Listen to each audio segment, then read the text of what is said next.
Okay, yesterday we began speaking about the concept of Talmud Torah, which is a mitzvah unto itself, and all the way up.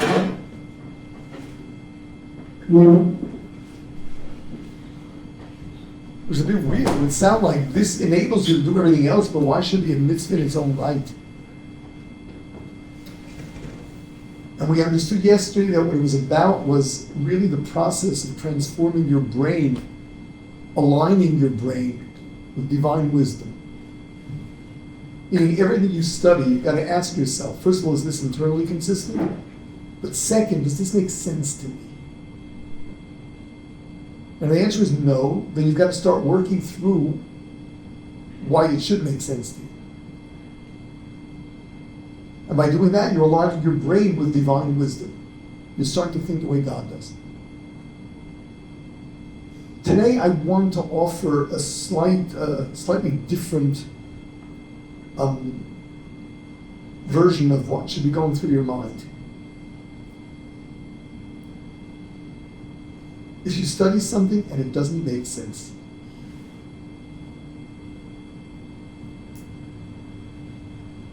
so based on the way we approached it yesterday, I guess I'm thinking wrong, and let me now try and understand why God is right and I'm wrong. There's another option. If it doesn't make sense, maybe I got it wrong. Could it be that that's what the Torah is telling me? Doesn't make sense. You know, there are really two options. Anytime you study something that doesn't make sense, you have to ask yourself, perhaps I misunderstood it. Is there another way of reading this? Or perhaps I read it accurately and my thinking is off. How do you determine which of the two it is? Look up sources. Is that? You look up sources. So like this. First of all, this entire process only works when you're studying the original. When you're reading a translation, you're getting someone else's interpretation of it. And if it doesn't make sense to you, then maybe find out what it really says and work it through. So I keep stressing, it's great today that everything's been translated, and if it hasn't been published, AI will translate for you. It's still nothing like reading the original, with the condition that your Hebrew skills are good enough, not only the precise meaning of the words, the nuances as well, and that takes time and it's hard work, but it pays. It pays. If you want to access sources accurately, you've got to get the language down. I know it's cruel to force an adult to learn a new language. Learning languages is for kids. But what can you do? You gotta get it. If you want to access the wealth of information of this divine wisdom, then you've got to study. You've got to learn the language that it was given it. Let's say you got the Hebrew skills. Yeah. So, is it not even worthwhile? Let's say it's just not realistic to learn biblical Hebrew and Aramaic, just due to the tight schedule. Obviously, you need time for it. It's critically important, but I mean, that's your answer. That's the real answer. If you realize how crucial this is, you've got to make the time for it. And the only way to learn another language is by total immersion. It's got to be that you have chunks of time where you find yourself in an environment that is just speaking that language. It's the only way. So long as you're not doing that, listen, reading a translation is better than nothing. I mean, they can't be that much off. So it wouldn't be like, I guess, my question was, would it even be a worthwhile pursuit? Yeah, my answer is it's worthwhile, but nothing compared to the real thing. Right. Yeah, people ask, like, what is the most important thing to pick up when they're here? And the answer is the language, only because, once you're out there, you're just not going to have that kind of environment or that kind of time to be able to immerse yourself in the language. Truth is, even here, I wish we had more of a Hebrew-speaking environment. We just can't, because we're constantly getting new students. So, we're going to do, everyone's going to be speaking Hebrew, and the new students are going to know what's going on here. Maybe that's better. What? Maybe that's better. Like, they don't know what's going on for a bit, and then they stay for a while, and they do. They may not stick it out, like, and then they just disappear because they can't get the Hebrew. But I really wish we could create more of a Hebrew-speaking environment. It would speed up the process of learning Hebrew so much. The reason why people don't pick up the Hebrew so quickly here is because everyone's speaking English.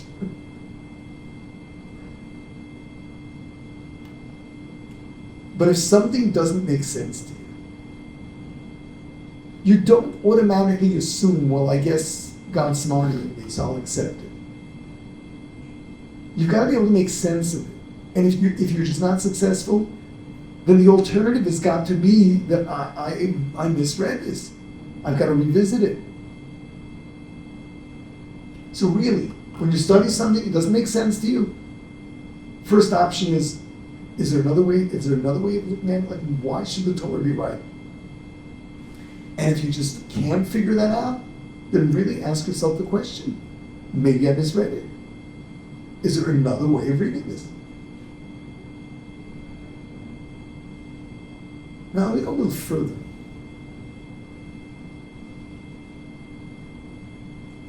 You're in class. A Rebbe says something. The rabbi's presenting, he says something. And it makes no sense to you.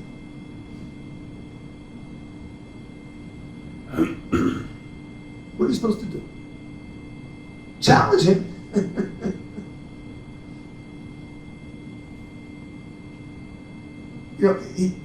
If he cannot articulate why it should make sense, then he has no business teaching it. It's got to make sense. This is a demand you must make on every one of your teachers. It's got to make sense. Yeah. This might work for, I feel like in yeshiva where the rabbis can handle and have the answers. I feel like I don't know, I've had sisters growing up in Beis Yaakov in America and guys who went to Mamlech art school and then left. I feel like it's harder to challenge teachers in that setting. I don't know when that began.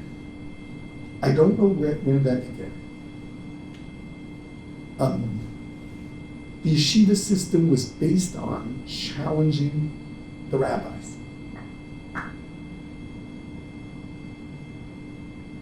In my experiences in the world of the yeshivas, any rabbi got up, especially when we're older. You come to yeshiva and once a week the Rosh Yeshiva gives his shiur to everybody, and it's a war. It's a war, and people are screaming and asking him, and he's got to defend himself. That's how one arrives at truth. That in the lower grades and certainly in women's education, it became sacrilege to go challenge your teacher. I don't know where that came from. That's so not Jewish. Do you think there's a remedy for that? Yeah. I believe that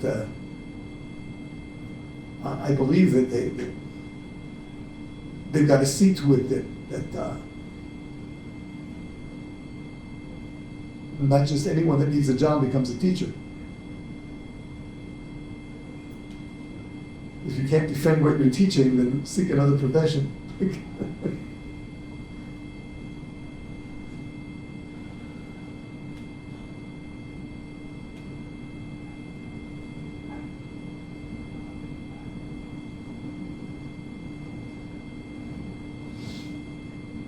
Um,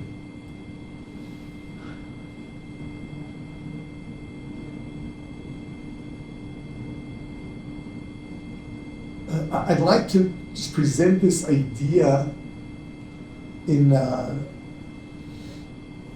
way that it's presented in my favorite sefer, the Torah Avraham.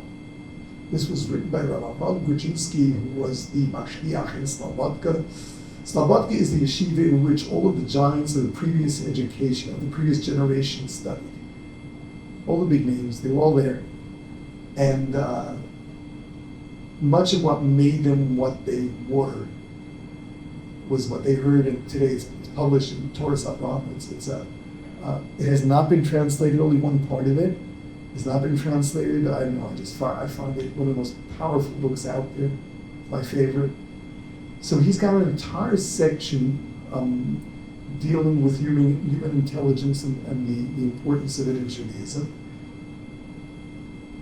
And he says, he begins by saying that it is apparent that anything you know is wrong, although the Torah didn't prohibit it, you are not allowed to do. Why this is proof is actually sourced in Rabbi Nissim Gaon, era of the Gaonim, who asked the question, the city of Sodom was totally destroyed. For what? What did they do wrong? So it says that their greatest sin was that chesed, giving to another human being, was considered a crime punishable by death. You got the death penalty for doing chesed. You got the death penalty for helping somebody else. Now, these people were not Jewish. He says non-Jews have to keep the 7 Noahide laws, which means a non-Jew is not required to give charity or help anybody. Why were they killed? For outlawing chesed. Says Rabbi Nissim Gaon, you don't need a commandment for that. The idea that helping another human being is criminal is so counterintuitive. It so much goes against the shared human experience that any government, any country that makes that a rule has no right to exist. You hear this? How come we need a Excuse me? How come we need a commandment then? So he writes there, we only need such commandments for the sake of giving us guidelines that are not necessarily what we would have said. The rules of chesed. But the basic concept that you've got to help one another, and certainly that helping one another could not be outlawed, that is so basic to the human being that you don't need the Torah telling you it, and you don't need the 7 Noahide laws to cover it. And any society that thinks otherwise does not deserve to exist. So the Torah Avraham extends that, and he says this is true for anything. If your brain says something, you are to treat that as a divine commandment. Where did the divine command you to do this? By giving you a brain. But I feel like that could be very easily misconstrued. Of course it is. Of course it could be. Of course it could be. You gotta be very careful. But then he goes on and says, if that's the case, what happens if your brain tells you something that goes against what the Torah tells you? So he says you are then left with a contradiction between two commandments.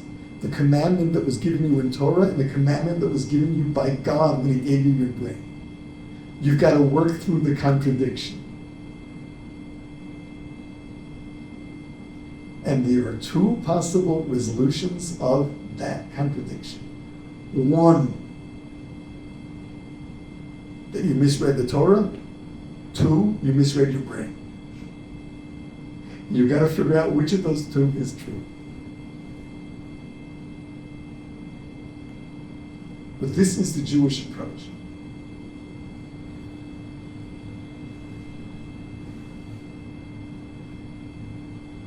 Acceptance of anything without working through, like, what is the Torah telling me? What sense does it make? Just it goes against what it means to be Jewish. And in truth, this really goes against what it means to be human. He makes the statement that by virtue of the fact that God gave you a brain, that gives you an obligation to use it. He therefore says that the first rational commandment is think. And the second commandment is make sure to act on the basis of your thinking. Again, you got to study Torah, make sure that there's not something you're missing. So I would like to go into something, it's a bit controversial, but I feel very strongly, very strongly this way. And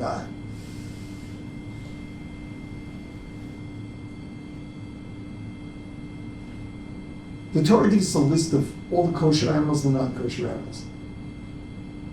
What's with human flesh? Not kosher. Where does it say that human flesh is not kosher? We don't split those, we don't share code. What? We don't have to split those, we don't share Yeah. code. That's only for animals. But our body We're is different like, creatures. What? our body is like an animal, no? No. What are we fish? Are we birds? What are we? Monkeys. Animals. What about the concept of, like, isn't there an actual law of you can't eat blood? Where does it say human blood is prohibited?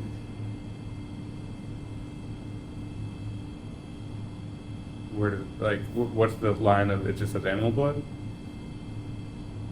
Yeah.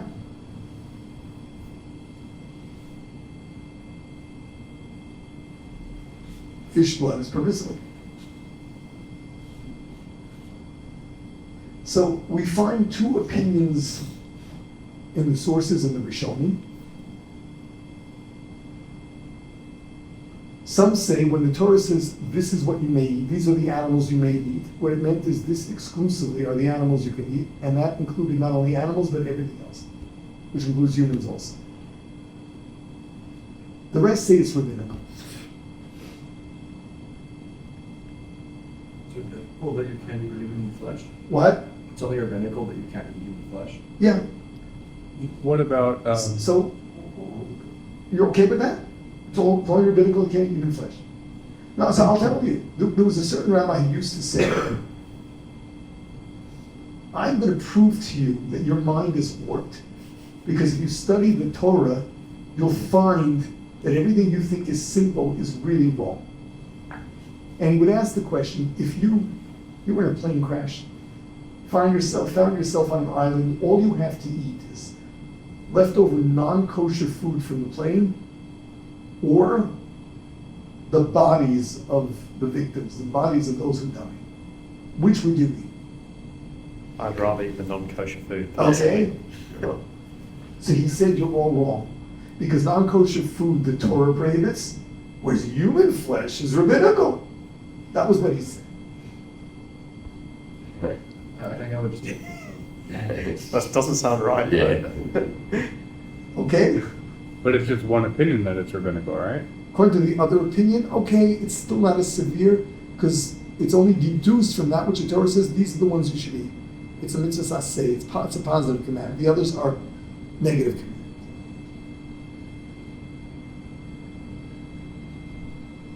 Why didn't the Torah prohibit human flesh? This is obvious. Because if you're someone that feels like eating human flesh, the Torah isn't speaking to you. Okay? human flesh is less of an issue. It's more of an issue. I mean, it's obvious. Like, this is an example where you got to use your brains. The shared human experience is that there's something wrong with eating human flesh.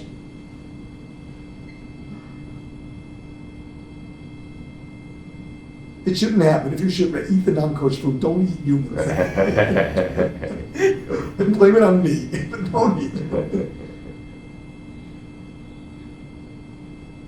I'll give you another example, which is also, it's wild.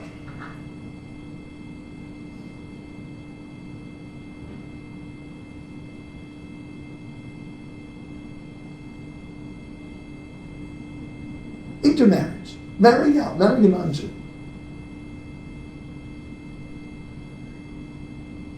Where does the Torah prohibit it? Well, it gives like what is a Jew, and it's like Okay. So the truth is, if you look at Rambam, the Rambam writes, even though a non-Jew is not a non-Jewess is not listed as one of those that you can't marry, it is so much more severe than even marrying one's own family member, in other words, incest. Because if you have relations with your sister and she conceived, that kid is Jewish, whereas if you have relations with a non-Jewess, the kid is not Jewish. What is the Rambam saying? What's the Rambam trying to tell us? that not. A mamzer is better than a non-Jew. That for sure, which is definitely the case. So like continuing the Jewish line is If you're not interested in staying within the nation, the Torah's not speaking to you. In other words, it's not that marrying out, I don't know, it's a rabbinical prohibition. No. If you're interested in marrying out, then goodbye. We're not talking to you.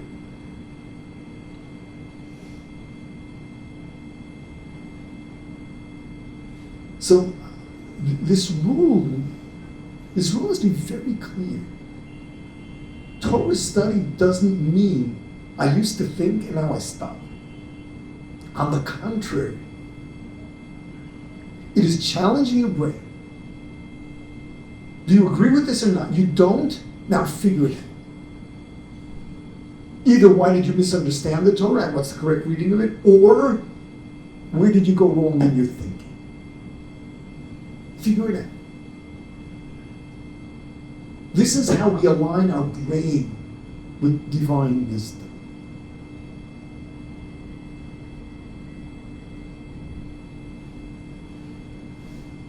In anything, this is about using your brain. You know what Jews are about?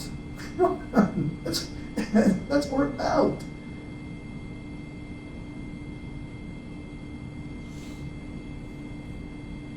So don't let anyone ever tell you otherwise.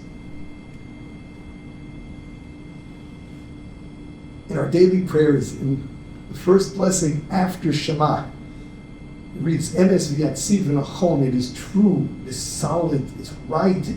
We give a whole list of all lots of wonderful things about emunah. And one of the words we say, umukubal, which literally means it sits well. We are saying it sits well. In other words, we are giving our critique of Torah and saying it sits well. It's not a critique. If anything, what we're saying is that what's so great about Torah is it sits well. Because if it doesn't, then something's wrong. We demand that everything you study, by the time you're done with it, you know what it really means. You can say it sits well. So the study of Torah is not shutting your brain, it's opening your brain. And it's being critical. And that's why when we study, one's favorite pastime is destroying everything. Asking. How could this be? How did this be?